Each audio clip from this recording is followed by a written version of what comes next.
Kung kayo po ang tatay ko, ibig sabihin nun, kapatid ko si Bel? Anak, hindi. Kasi ampon lang ng tatay mo si Bel, kaya hindi kayo magkadugo. Sana pwede kong sabihin sa inyo ang totoo. Na anak din natin si Bel Rosel. Nakambal sila ni Tyrone. Sana buo na ang pamilya natin. Ano pong gagawin po natin? Ipapakayaan niyo ba ako sa pamilya niyo? Anak, hindi pa siguro to yung tamang panahon. Kasi sigurado ko kapag nalaman to ng pamilya ng tatay mo, magkakagulo. Tsaka hindi rin ako makakampante na malaman ng asawa mo, Chris. Masama ang ugali ni Via. May sa impacta. Ako na po humingi ng pasensya sa lahat ng nagawang pagkakamali ni Via. Baka mamaya away-awayin niya lang si Tyrone. Hindi ako makakapayag. Siya ang malalagot sa akin. Tama si Madam Jacinta. Kung pwede sana, tayo lang muna ang makaalam nito. Anak, alam ko na matagal kang nangulila sa tatay mo. Alam ko na gusto mo siyang makasama. Gusto mo siyang ipagmalaki. Pero anak, hindi pa ito yung tamang oras. Sana maintindihan mo.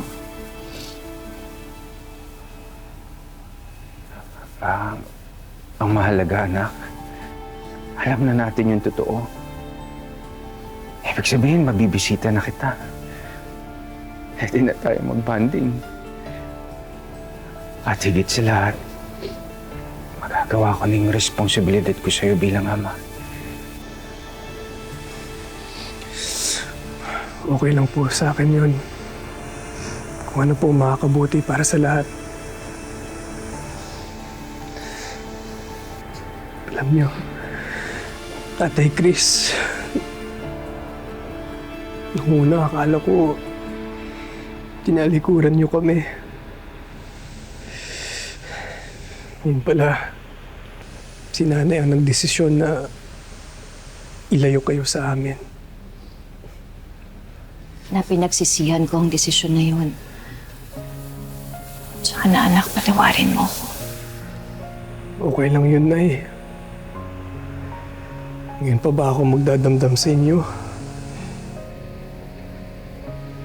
Grateful po ako, Nay, na magkasama ulit po tayo. Kahit hindi alam ng iba.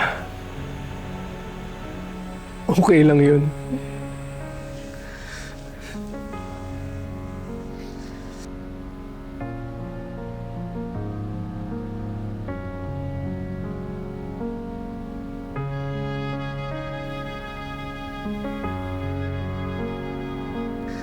Buo na ang pamilya ko.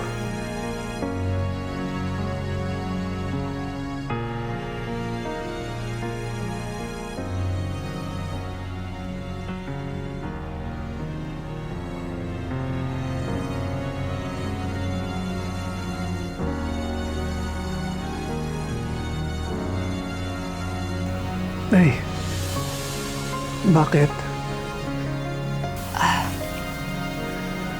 Naalala ko lang yung kakambal mo. Kung sana nabubuhay pa siya, di sana kasama natin siya ngayon. At nakilala na rin niya yung tatay.